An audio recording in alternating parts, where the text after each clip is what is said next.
నేను దాన్ని వేడుకున్నా వీడు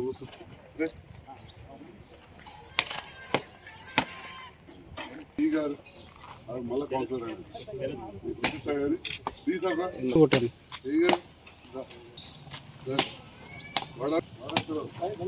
చెప్తున్నా ఒక్క ఇల్లు కూడా పోయించి దగ్గర పెట్టుకోవాలి, లేకపోతే నువ్వే ఈ 3-4 ఏళ్ళు అంతే. ఈ ఇదివరకు ఎప్పుడు ముట్టేది లేదు. అరే సేవ చేసిన 5 ఏళ్ళు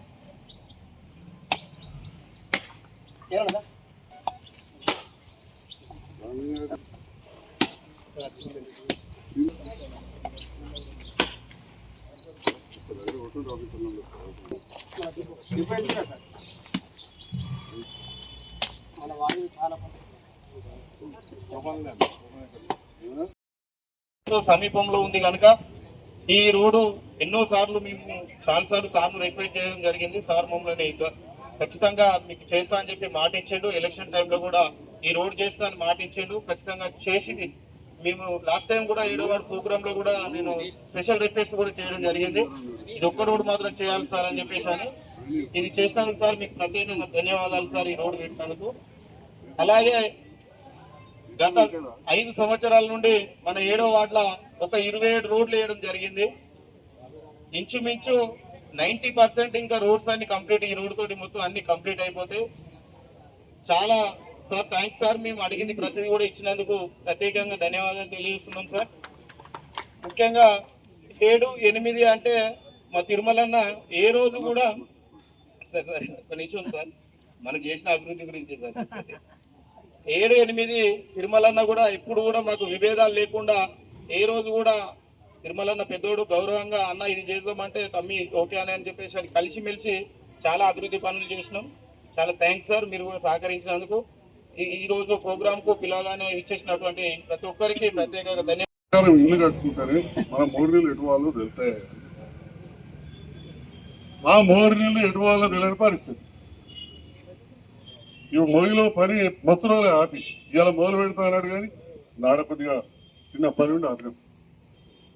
4వ వార్డులో నిన్న ఒక కంప్లైంట్ చేస్తాం, వాడు కట్టాడు.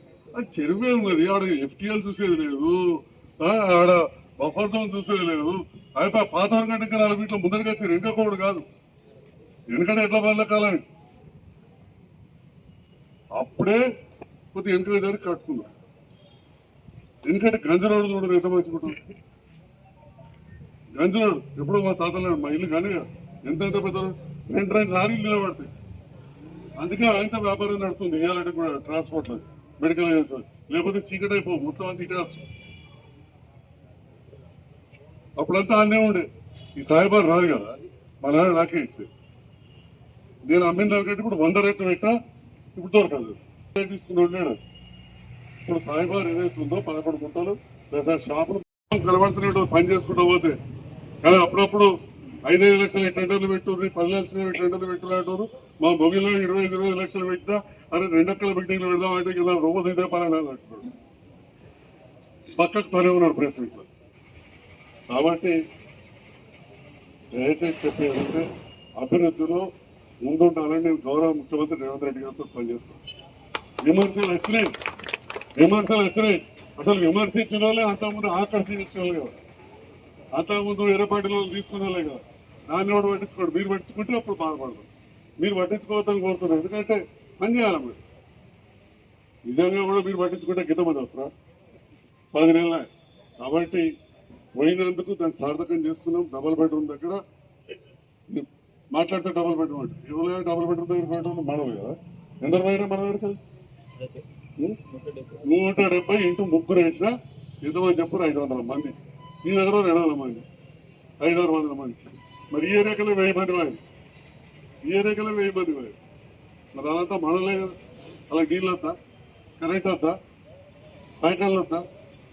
మరి అవన్నీ చేస్తాం కదా. ఇప్పుడు పోతున్నారు. మళ్ళీ చెప్పిన కమిషనర్ తొందరగా బుగ్గలు పెట్టేయాలి, లైట్లు పెట్టేయాలి, కనీసం మళ్ళీ వినిపిస్తున్నారు టెండర్. తెలుసు టెండర్ వాళ్ళకి చెప్పండి. సందులో కొద్దిగా చీకటి అంటున్నారు, అన్నిటికీ లైట్లు పెడతారు. ఇవాళ మీడియా ద్వారా కూడా తెలవాల్సిన అవసరం ఉందని చెప్పి కూడా తెలియజేస్తూ, కొన్ని చిన్న చిన్న సమస్యలు ఉన్నాయి. ఎవరైనా వ్యక్తిగతంగా ఎవరిని ఉద్దేశించి మాట్లాడిన మాటలు కావు, అవసరం కూడా లేదు. అందరూ నాకు మిత్రులే. ఎవరికైనా మనసు నొచ్చుకుంటే క్షమించాలి, కానీ ఇది ఉన్న విషయాలు ఉన్నది చెప్పిన. ఎందుకంటే చాలా అస్తవ్యస్తం ఉండేనా మాస్టర్ ప్లాన్ లో రోడ్డు కాంతి భవన్ ముందడికి వెళ్ళి, వైశ్య భవనంకి వెళ్ళి, ఇంకా పోసమ్మ గుడి కాడికి వెళ్ళి నిజామాబాద్ రోడ్డు. అది సాధ్యమే చెప్పండి. వైశ్య భవనం కూల కొట్టుకున్నారు, చౌకర్లు పర్మిషన్ రకాలు పెట్టుకున్నారు. నేను వచ్చినాక అది క్లియర్ చేసినా వాళ్ళకి రోడ్డు లేదంటే గది తీయడానికి 30 ఏళ్ళు పట్టింది. 30 ఏళ్ళు కృష్ణనగర్లో కట్టడే 2 రోడ్లు. మా మహిళా అమ్మలు అక్కలు తడి చెత్త పొడి చెత్త వేరు చేసి ఇవ్వకపోతే గుట్టలు వేరకపోతున్నాయి. ఈ వాడకట్టుకెళ్ళి ఎంతో మంది డబుల్ బెడ్రూమ్లకి ఆ పేదోళ్ళ దగ్గర పడ్డాయి. వాళ్ళు రాణిస్తారో రేపటి ట్రాక్టర్ రానియకపోతే ఏం చేస్తారు? మీ దగ్గరే ఉంటుంది. ఇప్పుడు ట్రాక్టర్ అటుగా ఈ ఆటోనే రానియకపోతే తిమ్మాపూర్లో రొల్లి కాలేదా? నేను ఎత్తగొడుతున్నాను అనుకున్నాను. తిమ్మాపూర్లో రోడ్డు కట్ట ముసలేదా? నల్లగుట్ట ఎక్కడ మొత్తం అయిందని ఇక పోలీసు వాళ్ళు వచ్చి కొట్టాలా? అసలు ఆ పరిస్థితి ఎందుకు రావాలి? నేను చెప్పిన కమిషనర్ గారు అదే చెప్తుంది. మన పరిశుభ్రత ఇంటెక్ట్ ఉంచుకుంటామో రోడ్డు మీద కూడా అట్లే ఉంటాం. అసలు ఇంట్లోకి వెళ్ళే షురు కావాలి. బయట చెత్త వేరకపోతుంది మన పట్టణంలో అనేది. లేకపోతే హైదరాబాద్ లో జవహర్ నగర్ చెత్త అంటే చాలా ఘోర పరిస్థితి.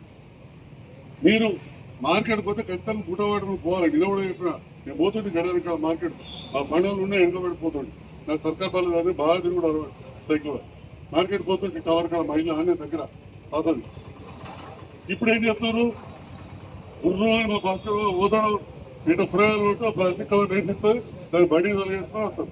అక్కడ వాకింగ్ చేసుకో వచ్చినాక ఏమవుతుంది? అన్ని వండి బీరకాయ పొట్టు, వంకాయ తొడలు, తినక బియ్యం లాంట్లు ఇవన్నీ ఆ ప్లాస్టిక్ కవర్ వేసి ఇక చెత్తబుట్టలు వేస్తారు. అది తీసుకుపోయి మా సఫాయి అన్న ఇక ఆడబడేస్తారు. ఆ ప్లాస్టిక్ అది లోపల కరగదా, కాలదా, మురుగదా, గుట్టలు వేరుకపోయి రేపటి పరిస్థితి. ఎండాకాలం వచ్చినాక అగ్గి పెడతారు. ఆ పొగ అంతా పేదవాళ్ళ ఇళ్ళలో పోతారు. ఆ పొగ పేదవాళ్ళ ఇళ్ళలో పెళ్ళకి రాణిస్తారమ్మా. ఈ విషయాలు 2 గమనించుకోవాలి. టౌన్ ప్లానింగ్ విషయంలో కానీ శానిటేషన్లో అభివృద్ధి విషయంలో రాజే లేదు.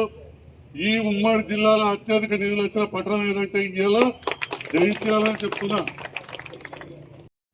వాళ్ళు బస్ స్టాండ్ కూడా పెట్టాలంటారు. ఈ లోపల ఎలక్షన్లు అయిపోతాయి. ఇంకో లక్ష కట్టి పొలా సభ పెట్టాలని అప్పుడు వ్యవసాయ శాఖ మంత్రి అప్పుడు ఎమ్మెల్యే అనుకుంటే ఇంకో ఎమ్మెల్యే మంత్రి వచ్చిండు, కొబ్బరికాయ కొట్టిండు, నేను చేసి అంటాడు. అటెనక సంజయ్ కుమార్ అయ్యిండు. 16 కోట్లు పెట్టి బిల్డింగ్ కట్టించి వాళ్ళు అంటారు మామిడికాయల మార్కెట్ పెట్టామంటారు. వచ్చినాక ఇంట్లో 10 ఎకరాలు చేసినా, మళ్ళీ ప్రమాణంగా 10 కోట్లతో చేసినా, అందులో కూడా మా మహిళలు కాంట్రాక్ట్ పనిచేసాం. మరి ఈ రకంగా అభివృద్ధి అనేది నడుస్తూ ఉంటుంది. దాని గురించి చెప్పే దాంట్లో ఒక్క విషయం చెప్పిన, ఇక్కడ మా తమ్ముడు కౌన్సిలర్ చాలా మంది ఉన్నారు. మా మళ్ళా ఉన్నది మళ్ళా ఉన్నది, రాజు ఉన్నాడు, రాము ఉన్నాడు.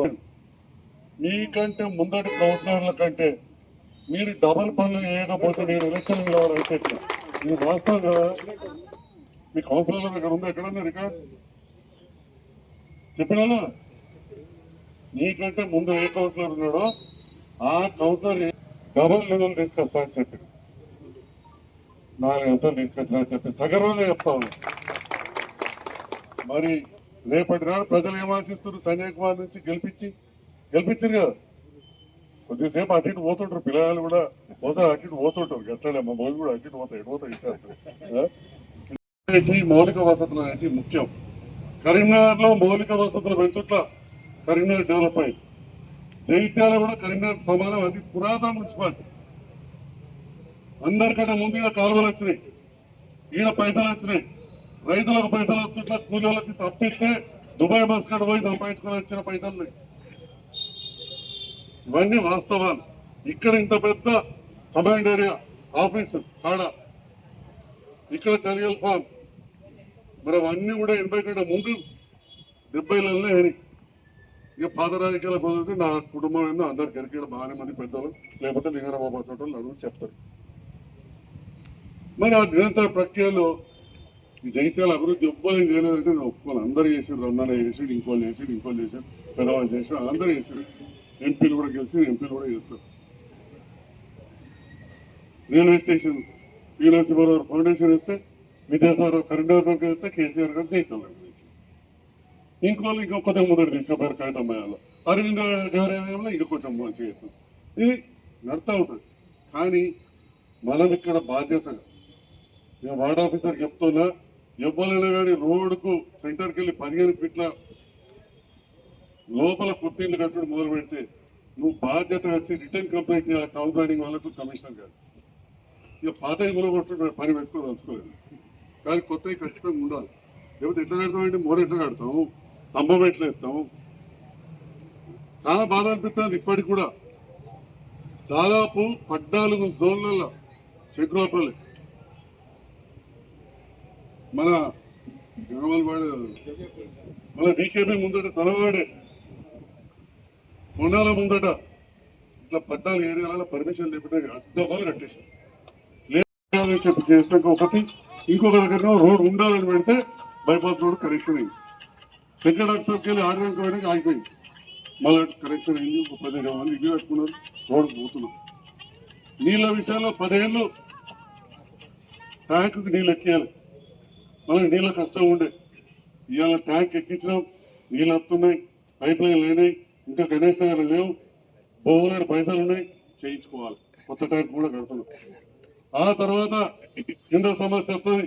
ఇక మా కూతురు రాజునాడు, ఇంకా అక్కడ కింద విద్యానగర్లో తిప్పలపేట కలిపినాం, అవన్నీ సమస్య వస్తాయి. అక్కడ నీళ్ళ ట్యాంక్ కోసం నేను చెప్పలేనట్టు తిరుగుతున్నా. ఆ సందర్భంగా తెలియదు.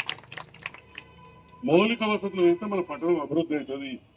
ఇవాళ గడియారం అవతల ఇంకా కొత్త గొప్ప వ్యాపారం నడుతుందంటే అప్పుడు ముందు చూపుతోటి మౌలిక వసతులు వేసి మంచి రోడ్ వేసి ఆ కాలంలో గంత పెద్ద గజనాలు కట్టారు. ఇప్పుడు ఇక్కడ నాల కబ్జా అయిపోయింది. నేను ఎవరని చెప్పు, ఆ నీళ్లు అన్ని ఇళ్ళకి వస్తాయి. ఈ నాల కబ్జా అయినా కాలేదా?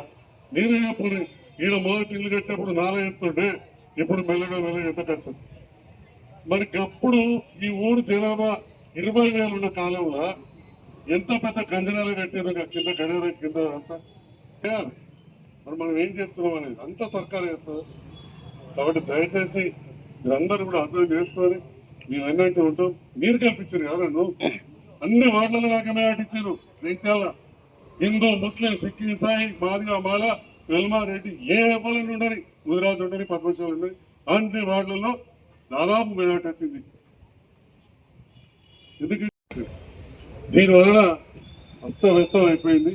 ఇప్పుడు 3.5 కోట్లు మోత చెరువు మంచిగా చేసినందుకు కేంద్ర ప్రభుత్వం, రాష్ట్ర ప్రభుత్వం నిధులు మంజూరు చేసింది. ఏ కాంట్రాక్టర్ టెండర్ ఎత్తలేదు.